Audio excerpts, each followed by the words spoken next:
नमस्कार मित्रों, मैं वैद्य अलका गुप्ता। सत्वायु आयुर्वेद में बात करेंगे हम खारे पानी के यानी कि हार्ड वाटर से होने वाली समस्याओं के बारे में।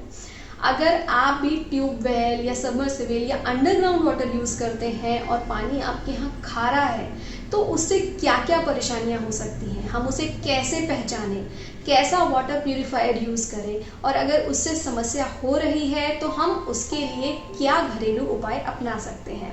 इसके अलावा खारा पानी क्यों होता है और इसके बारे में आयुर्वेद में क्या कहा गया है, ये सभी जानकारियाँ प्राप्त करने के लिए वीडियो को लास्ट तक देखें और आयुर्वेद से सम्मत और स्वास्थ्य से संबंधित ये सारी जानकारियाँ प्राप्त करने के लिए हमारे चैनल को सब्सक्राइब करें।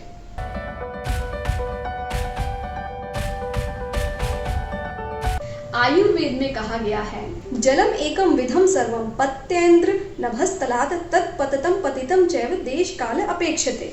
इसका अर्थ है कि जो आकाश से जल गिरता है वो सेम होता है, समान होता है, लेकिन जहाँ पर जिस प्रकार की पृथ्वी होती है उस प्रकार का जल वहाँ पर नीचे पहुँच जाता है और उस प्रकार ही उस जल के गुण हो जाते हैं। इसलिए अंडरग्राउंड वाटर का जो नेचर होता है वो डिपेंड करता है कि वहाँ की भूमि का नेचर, वहाँ की जो जलवायु है उसका नेचर कैसा है। इसके अलावा आयुर्वेद में नदियों के पानी के बारे में भी बताया गया है कि जो तेज गति से बहने वाली नदियां होती हैं उनमें नेचुरल तरीके से, प्राकृतिक तरीके से जो पानी होता है उसका शोधन होता रहता है, उसके फिल्ट्रेशन होते रहते हैं, इसलिए वो पानी पीने के लिए ज़्यादा योग्य है। जबकि जो धीमी गति से बहने वाली नदियां होती हैं उनका जो पानी होता है उसमें प्राकृतिक रूप से उतना अच्छे से शोधन नहीं हो पाता है, इसलिए वो पीने के लिए योग्य नहीं होता है।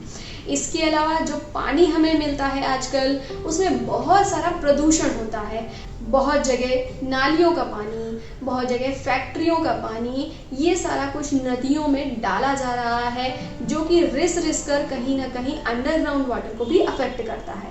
इसलिए वाटर प्यूरिफिकेशन, वाटर फिल्ट्रेशन ये कोई भौतिक सुख नहीं है बल्कि आज की ज़रूरत है, ये लग्जरी नहीं है, ये आवश्यकता है। हार्ड वाटर को कैसे पहचानें? अगर आपके घर के जो नल है, पाइप है, उसमें जो है एक लेयर जम जाती है, वाइट कलर की सॉल्ट की एक लेयर जम जाती है तो आपके यहाँ का पानी खारा है। इसके अलावा एक हार्ड वाटर मीटर आता है जो लेकर आप आसानी से जान सकते हैं कि आपके वाटर में जो TDS लेवल है वो कितना है। TDS का मतलब होता है टोटल डिसॉल्व सब्सटेंस। यूजुअली पानी में बहुत सारे तरीके के मिनरल्स होते हैं जो हमारे शरीर के लिए आवश्यक होते हैं, इसलिए जो TDS का लेवल होना चाहिए वो बहुत ज़्यादा कम भी नहीं होना चाहिए और बहुत ज़्यादा भी नहीं होना चाहिए, क्योंकि जितना ज़्यादा TDS होता है उस अनुसार जो पानी का स्वाद होता है, रंग होता है, स्मेल होती है वो चेंज हो जाता है। इसके अलावा बहुत सारे पैथोजेंस वगैरह हो सकते हैं जो कि आपके पानी में हो, जिसके लिए उसे फिल्टर करना आवश्यक है। भारत के पीने के पानी के अधिनियम के हिसाब से TDS का लेवल 500 तक होना चाहिए। बिलो 100 यानी कि 100 से नीचे का अगर TDS लेवल है तो वो बिल्कुल भी अच्छा नहीं है आपके शरीर के लिए, यानी कि उसमें थोड़े से मिनरल्स कम हैं। अगर 100 to 500 के बीच में पीने का पानी है तो वो अच्छा पानी है, स्वास्थ्यवर्धक है। इसमें भी 100 से 300 का पानी आइडियल ड्रिंकिंग वाटर है और 300 से 500 TDS तक का पानी एवरेज ड्रिंकिंग वाटर है। एवब 500 का जो पानी है वो हार्ड वाटर है और यूजुअली उसमें जो स्मेल होता है, टेस्ट होता है वो बहुत ज़्यादा चेंज हो जाता है जो आपके लिए अच्छा नहीं है। खारे पानी से क्या क्या समस्याएं होती हैं? आयुर्वेद में कहा गया है अगर पीने के पानी का शोधन नहीं किया जाता है तो ऐसे पानी को लगातार बहुत दिनों तक पीने पर कई सारी बीमारियां होने लगती हैं। शोधन का अर्थ है साफ करना, और अगर शोधन नहीं किया जाता है तो आयुर्वेद के अनुसार पेट में दर्द, सर्दी जुकाम, श्वास कांस यानी कि खांसी या फिर दमे की बीमारी, और इसके अलावा कई बार एनीमिया भी हो सकता है यानी कि रक्त की कमी भी हो सकती है। तो इस तरह की बीमारियां हो जाती हैं। हार्ड वाटर जो होता है उसमें बहुत सारे मिनरल्स होते हैं। मिनरल्स ज़्यादा होने की वजह से जो इनके क्रिस्टल्स होते हैं ये भी बड़े होते हैं अमाउंट में। ये जो क्रिस्टल्स होते हैं इनके कारण ही जो हार्ड वाटर होता है वो साथ में एल्कलाइन होता है। इसलिए अगर आप खारे पानी से यानी कि हार्ड वाटर से नहाते हैं तो आपकी जो स्किन होती है और बाल होते हैं उसमें जब पानी सूखता है तो वो क्रिस्टल्स जम जाते हैं। क्रिस्टल्स जम जाने की वजह से जो नॉर्मल जो स्वेदन की प्रक्रिया है, यानी कि पसीना आने, और जो तेल ग्रंथियां होती हैं जो प्राकृतिक रूप से स्किन में और बालों में तेल स्राव करती हैं, तेल निकालती हैं, वो सभी ग्रंथियां बंद हो जाती हैं। इस कारण से रूखी सूखी त्वचा होना, खुजली आना, रैशेज आना, बालों में डैंड्रफ होना, बालों का जल्दी सफ़ेद होना, बालों का ज़्यादा टूटना, रूखा सूखा होना, ये सारे लक्षण दिखाई पड़ते हैं। इसके अलावा जगह जगह खुजली आना, अगर आप किसी तरह का ऑयल नहीं लगाते हैं तो आपके शरीर में जगह जगह पर एक सफ़ेद सी परत बन जाना, ये सारे लक्षण भी देखे जा सकते हैं, जिनके कारण कॉस्मेटिक रूप से महिलाओं और पुरुषों दोनों को बहुत सारी प्रॉब्लम्स आती हैं। क्या वाटर प्यूरिफिकेशन करना ज़रूरी है?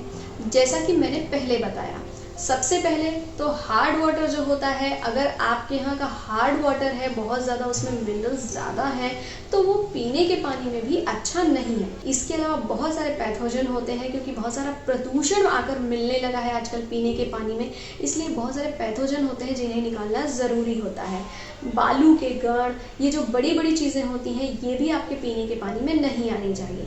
इसलिए वाटर फिल्ट्रेशन करना आज की ज़रूरत है, ये कोई लग्जरी नहीं है। वाटर प्यूरिफायर कौन सा यूज़ करें? वाटर प्यूरिफिकेशन में 4 स्टेप होते हैं। सबसे पहला होता है सेडिमेंट फिल्ट्रेशन। सेडिमेंट का मतलब होता है जो भी बड़े बड़े कण पानी में घुले हुए रहते हैं, जैसे बालू के कण होते हैं, कंकड़ हो सकते हैं, कार्बन के कण हो सकते हैं, वो सबको बाहर निकालने की प्रक्रिया होती है सेडिमेंट फिल्ट्रेशन। इसके अलावा दूसरी प्रक्रिया होती है कार्बन फिल्ट्रेशन। इसका मतलब है कि जो पानी होता है उसमें बहुत सारे पौधे होते हैं, पेड़ होते हैं, बहुत सारे जंतु होते हैं, जो कि जब मृत हो जाते हैं, मर जाते हैं, तो उनके जो कण होते हैं वो भी आपके पीने के पानी में, सादे पानी में हो सकते हैं, उनको निकालने की प्रक्रिया होती है कार्बन फिल्ट्रेशन। तीसरा होता है मिनरल फिल्ट्रेशन। मिनरल फिल्ट्रेशन को करने के लिए 3 तरीके मार्केट में उपलब्ध हैं। पहला आरओ यानी कि रिवर्स ऑस्मोसिस, दूसरा एनएफ यानी कि नैनो फिल्ट्रेशन, और तीसरा क्यूएफ यानी कि अल्ट्रा फिल्ट्रेशन। अगर आपके पीने के पानी का जो टीडीएस लेवल है वो 300 से नीचे है, तो अल्ट्रा फिल्ट्रेशन के द्वारा भी जो आपका पानी है वो शुद्ध हो जाता है और पीने योग्य हो जाता है। अगर आपके पीने के पानी का जो टीडीएस लेवल है 300 to 900 है, वो नैनो फिल्ट्रेशन के द्वारा ठीक हो सकता है और पीने योग्य हो जाता है। लेकिन अगर आपके पीने के पानी का टीडीएस लेवल 900 से ऊपर है, तो आपको रिवर्स ऑस्मोसिस या आरओ प्यूरिफायर का यूज़ करना चाहिए। याद रखिए कि जो आरओ प्यूरिफायर बनाए गए थे वो मरीन्स के लिए बनाए गए थे, यानी कि जब बड़े बड़े जो शिप समुद्र में जाते थे और उन्हें महीनों तक खारा पानी मिलता था, सादा पानी पीने के लिए नहीं मिलता था, तो पूरे के पूरे मिनरल्स निकालने के लिए रिवर्स ऑस्मोसिस नाम की प्रक्रिया का खोज किया गया। इसलिए हमारे पीने के पानी में इतने ज़्यादा मिनरल्स नहीं होते हैं, इतने ज़्यादा सॉल्ट्स नहीं होते हैं कि हमें आरओ की हमेशा ज़रूरत पड़े। अगर आपके पीने के पानी का टीडीएस लेवल इतना हाई है तभी हमें आरओ की ज़रूरत है, नहीं तो नैनो फिल्ट्रेशन और अल्ट्रा फिल्ट्रेशन के द्वारा भी हमारा पानी पीने योग्य हो जाता है। चौथा प्रोसेस है यूवी चैम्बर। यूवी चैम्बर का मतलब है कि अल्ट्रा वायलेट चैम्बर। बहुत सारे पैथोजन होते हैं, यानी कि बहुत सारे बैक्टीरिया हो सकते हैं, बहुत सारे वायरस हो सकते हैं आपके पीने के पानी में, उन्हें मारने के लिए अल्ट्रा वायलेट चैम्बर बनाया जाता है, यानी कि पीने के पानी को एक अल्ट्रा वायलेट लाइट से गुजारा जाता है, जिससे कि पानी के अंदर के सारे पैथोजन मर जाते हैं। इसलिए अगर किसी भी प्यूरिफायर में ये 4 फिल्ट्रेशन प्रोसेस हैं, जिसमें कि पहला है सेडिमेंट फिल्ट्रेशन, दूसरा है कार्बन फिल्ट्रेशन, तीसरा है मिनरल फिल्ट्रेशन और चौथा है अल्ट्रा वायलेट चैम्बर, तो आप ऐसा प्यूरिफायर यूज़ कर सकते हैं।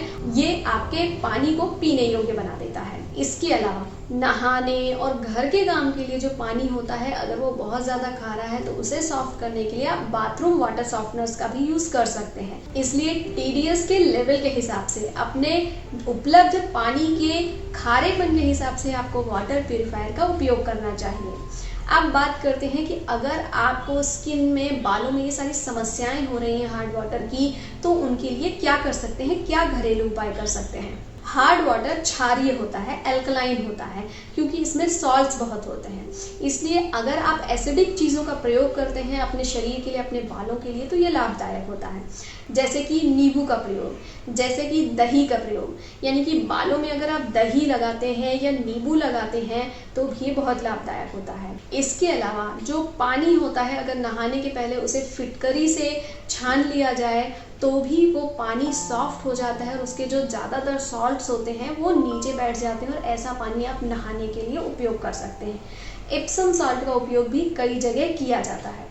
इसके अलावा जिन लोगों को बालों में बहुत ज़्यादा समस्याएं हो रही हैं वो अपने बालों में शैम्पू करने के पहले थोड़ा सा विनेगर लगाकर अगर रखें थोड़ी देर के लिए और उसके बाद बालों को धोएं तो भी उनके बालों की जो समस्या होती है वो बहुत कम हो जाती है। इसके अलावा बालों में नींबू का रस और बेकिंग सोडा ये दोनों चीज़ें मिलाकर शैम्पू करने के बाद बालों में अपने लगाएं और थोड़ी देर रखने के बाद उसे धो दें। तो ऐसा करने से भी बालों में जो रूखापन है, बहुत ज़्यादा जो बाल झड़ रहे हैं, वो समस्या कम हो जाती है। बहुत सारे चिलेटिंग शैम्पूज आते हैं या हार्ड वाटर शैम्पूज आते हैं, उनका उपयोग भी आप ऐसे में कर सकते हैं।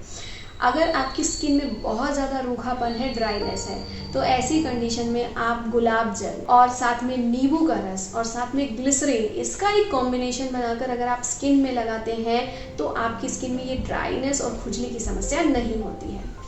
इसके अलावा खारे पानी की समस्या से बचने के लिए एलोवेरा का प्रयोग भी बहुत लाभदायक है, जिसे घृत कुमारी या फिर कुमारी कहते हैं। उसकी जो जेल होती है अगर आप वो बालों में लगाते हैं और स्किन में लगाते हैं तो बहुत लाभदायक होता है। आप सभी इन उपायों का उपयोग करके खारे पानी की समस्याओं से निजात पा सकते हैं। इसलिए स्वस्थ रहें, निरोगी रहें। धन्यवाद। अपने प्रश्नों के लिए और आयुर्वेद के विषयों के बारे में और जानकारी प्राप्त करने के लिए हमें ज़रूर लिखें और हमसे जुड़े रहने के लिए हमारे चैनल को सब्सक्राइब करें। धन्यवाद।